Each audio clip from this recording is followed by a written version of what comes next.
Stop for a second. Why is it that? The moment life finally feels peaceful, you start feeling anxious? Not when things go wrong. You've handled that. But when things go right, when no one is upset, when everything is calm, when there's nothing to fix, that's when your mind gets louder. It starts asking questions no one else hears. How long will this last? What am I missing? What if something goes wrong next? And suddenly, you're not enjoying the moment anymore. You're preparing for its ending. And the strange part? You don't even realize you're doing it. You just call it overthinking. Or say, this is just how I am. But it's not random. It's a pattern. Because at some point in your life, peace didn't mean safety. Calm didn't last. And good moments came with consequences. So your mind learned something. Don't relax too much. Don't trust this fully. Stay ready. And now, even when life gives you something gentle, you hold it carefully, like it could disappear at any moment. If this feels a little too real, then this isn't just a feeling.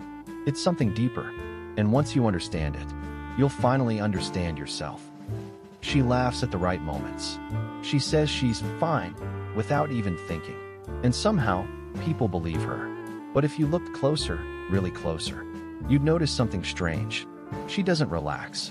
She doesn't trust calm. And happiness makes her uncomfortable.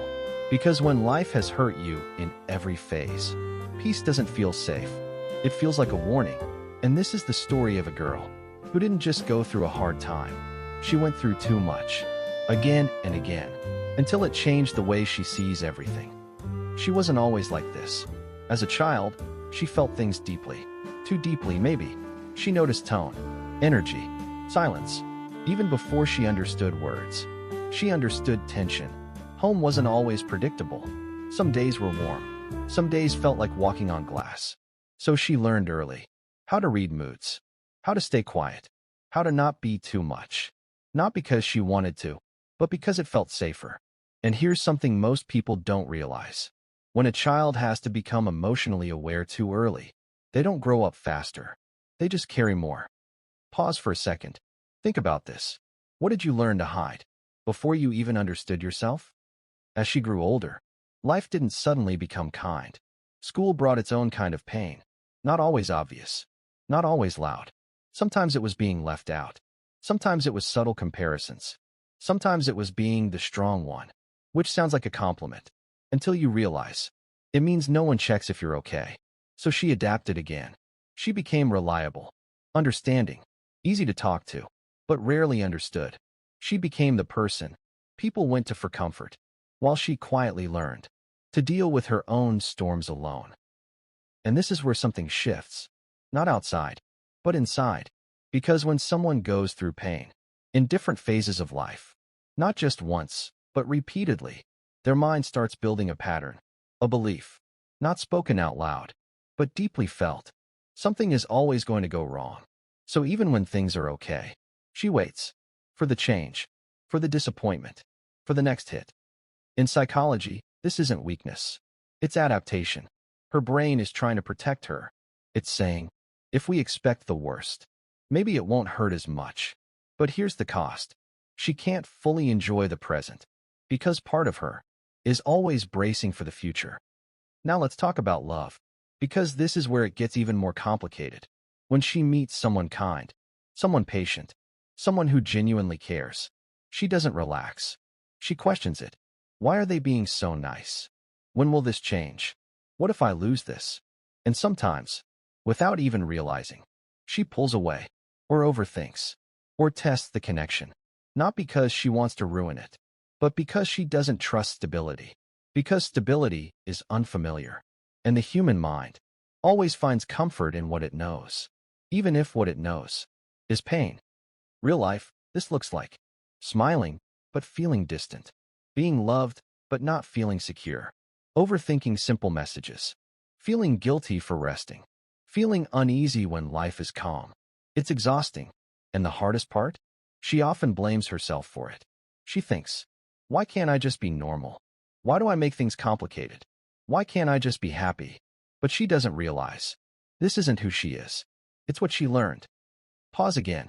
What if the parts of you you criticize the most are actually the parts that protected you the longest? There's also something else she carries. Grief. Not always from losing people, but from losing versions of life. She never got to have a peaceful childhood, carefree teenage years, love without fear. And that kind of grief is quiet.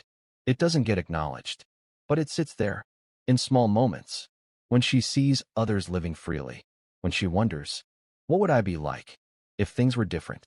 But here's the twist, and this is important. All those phases that hurt her, they didn't just break her. They also built something rare. She became deeply empathetic. She notices what others miss.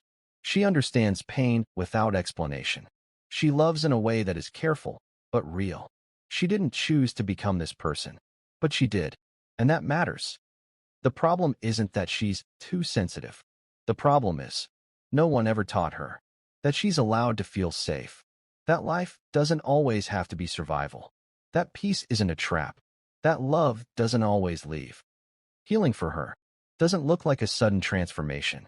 It looks like small, quiet shifts, letting herself rest without guilt, trusting one person just a little more, sitting in a happy moment without questioning it, not running when things feel calm. It feels uncomfortable at first, almost wrong, because she's rewriting patterns that took years to build. And if you see yourself in her, then understand this. You are not difficult. You are not broken. And you are not too much. You are someone who learned to survive in environments that didn't always feel safe. Of course you think this way. Of course you feel this way. The real strength isn't in pretending you're okay. It's in slowly allowing yourself to experience something different. So the next time life feels calm and your mind starts searching for what's wrong, pause and gently remind yourself, not everything is about to fall apart. And maybe, for the first time, let peace stay a little longer than usual, because you deserve a life that doesn't just test you, but also holds you. And maybe the most important thing she'll ever learn is this. Just because life has been heavy doesn't mean it always will be. She doesn't have to keep preparing for pain. That hasn't happened yet. She can breathe. She can soften. She can slowly let go of the armor she once needed to survive. Not all at once, just a little at a time. Because healing isn't about becoming someone new. It's about finally feeling safe as the person she already is. And maybe one day, peace won't feel unfamiliar anymore. It won't feel like a pause before something breaks. It will feel like something she's allowed to keep. And when that day comes, she won't need to chase happiness or question it. She'll simply sit in it, without fear, without doubt, just present. And that quiet moment, that simple, steady feeling, will be proof that she made it through everything, without losing herself completely. And maybe that was her strength all along. Thanks for watching. Hit like if you enjoyed, subscribe for more content, share this video, and tell me in the comments what you want to see next.